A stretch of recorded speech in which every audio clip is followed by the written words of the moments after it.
حضرت علی رضی اللہ عنہ نے فرمایا، میری 5 باتیں ہمیشہ یاد رکھنا، بہت کامیاب ہو جاؤ گے۔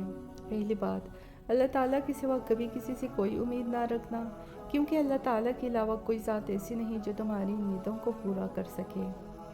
دوسری بات، اپنے گناہوں کے علاوہ کسی چیز سے نہ ڈرنا، کہ کل کو جب اپنے اللہ کے سامنے جاؤ گے تو اللہ کو کیا منہ دکھاؤ گے۔ اس لیے ہر وقت یہ خوف اپنے دل میں رکھو کہ کوئی گناہ تم سے سرزد نہ ہو جائے، اور جو گناہ ہو چکے تم سے اس پر اللہ تعالیٰ سے استغفار کرو۔ تیسری بات یہ ہے کہ اگر تم سے کوئی ایسی بات پوچھی جائے جس کا تمہیں علم نہ ہو تو یہ کہتے ہوئے نہ شرمانا کہ میں نہیں جانتا۔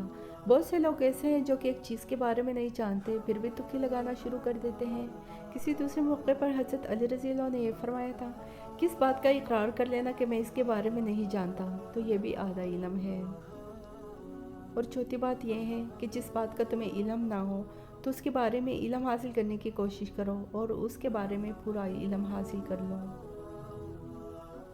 اور آخری بات یہ فرمائی کہ صبر کرو، ہر حال میں صبر کرنا انسان کے لیے بہتر ہے اور صبر ایمان کا حصہ ہے، بلکہ یہاں تک فرمایا کہ صبر کا مقام ایسا ہے جیسا کہ بدن میں سر کا مقام ہے۔